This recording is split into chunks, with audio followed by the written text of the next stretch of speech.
Hello friends, welcome to அக்கம் பக்கம் சமையல். இன்றைக்கி நம்ம என்ன பார்க்க போகிறோம்னு பார்த்தீங்கன்னா, மிளகு குழம்பு எப்படி சுலபமான முறையில் பண்ணலான்னு பார்க்கலாம்.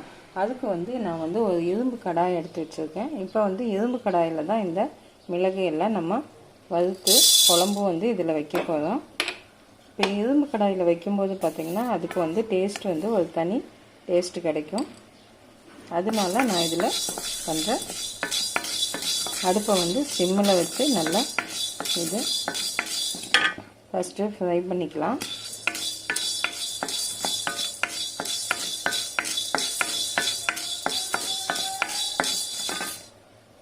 இப்போ ஒரு டேபிள் ஸ்பூன் மிளகு சேர்த்திருக்கேன். ஒரு அரை ஸ்பூன் பக்கம் சீரகம் சேர்த்திக்கிங்க.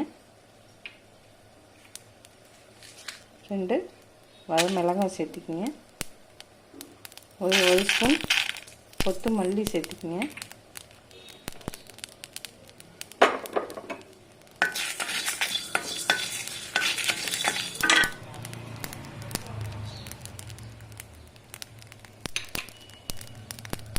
அடுத்து பார்த்திங்கன்னா ஒரு அரை ஸ்பூன் கருப்பு எள்ளு சேர்த்துக்கிங்க.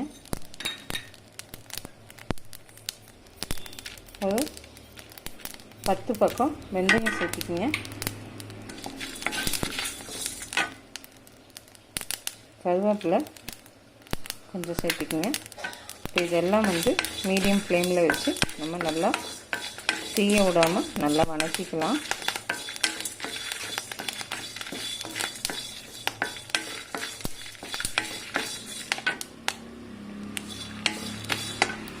இப்போ பாருங்கள், இது நல்லா எல்லாமே சிவக்க வறுத்தாச்சு. இப்படி ஃப்ரெஷ்ஷாக வச்சு சேர்த்தும் போது குழம்பு நல்லா டேஸ்ட்டாக கிடைக்கும். நம்ம குழம்பு மிளகாத்தூள் பவுடர்லாம் சேர்க்கறதுக்கு பதில் இது மாதிரி அப்பப்போ ஃப்ரெஷ்ஷாக அரைச்சி சேர்த்துக்கிங்க.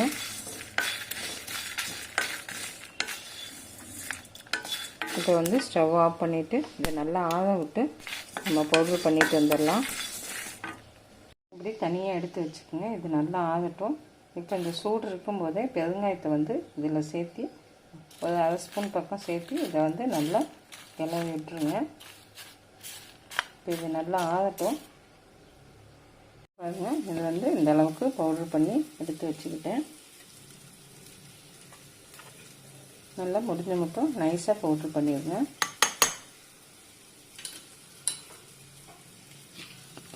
அடுத்தது பார்த்திங்கன்னா அதே இரும்பு கடாயில் நல்லெண்ணெய் சேர்த்திக்கிங்க. ஒரு 3 ஸ்பூன் பக்கம் சேர்த்திக்கலாம். இதுக்கு நல்லெண்ணெய் தான் கரெக்டான சாய்ஸு.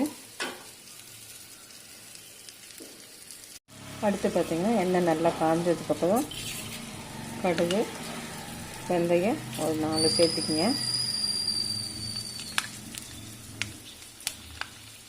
கடுகு நல்லா பொரிஞ்சதுக்கப்புறம் சின்ன வெங்காயமும் பூண்டும் நம்ம டேஸ்ட்டுக்கு தகுந்த மாதிரி சேர்த்திக்கலாம். கருவேப்பிலை சேர்த்துக்கலாம்.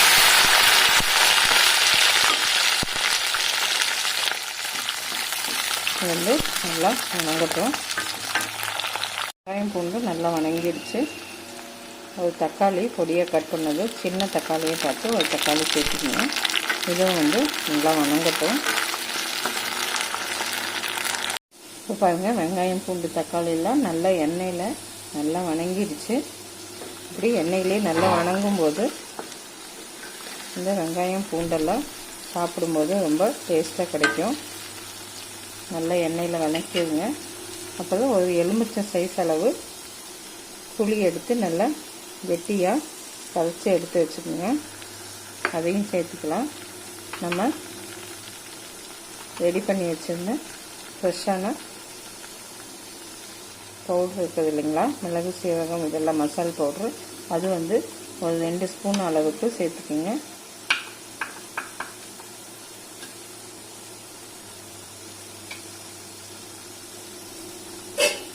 கொஞ்சம் தண்ணி சேர்த்துக்கிங்க.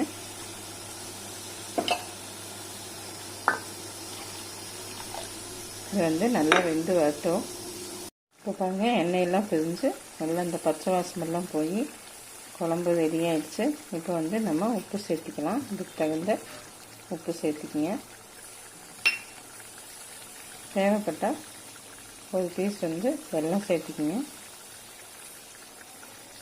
தேங்காய் பால் ஒரு 1/2 கப் அளவுக்கு சேர்த்துக்கிங்க.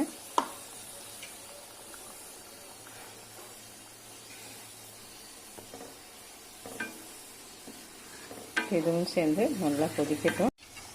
இதில் பார்த்திங்கன்னா மஞ்சள்தூள் சேர்த்திக்கலாம்.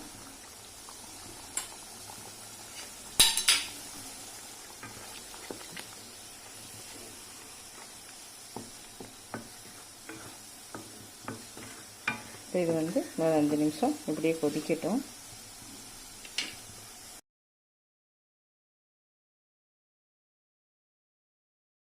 இப்போ பாருங்கள், குழம்பு வந்து நல்லா வெந்து ரெடி ஆகிடுச்சு.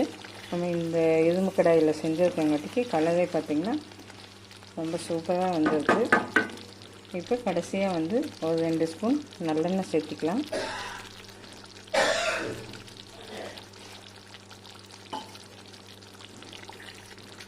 சேர்த்திட்டு இப்போ ஸ்டவ் ஆஃப் பண்ணிடுங்க. நம்ம சுவையான மிளகு குழம்பு வந்து சூப்பராக ரெடி ஆகிடுச்சு. இந்த குழம்புக்கு சைட் டிஷ் எல்லாம் கூட பெருசாக ஒன்றும் தேவைப்படாது. அப்பளம் இருந்தால் கூட போதும்.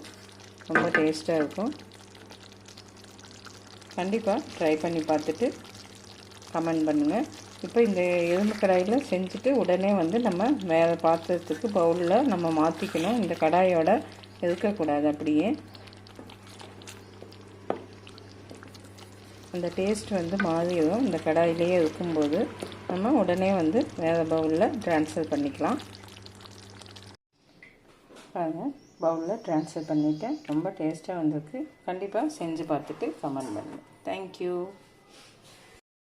இந்த வீடியோ பிடிச்சிருந்தா அக்கம் பக்கம் சேனலுக்கு சப்ஸ்கிரைப் பண்ணுங்கள். ஆரோக்கிய உணவு வாழ்க்கைக்கு நிறைவு. தேங்க்யூ.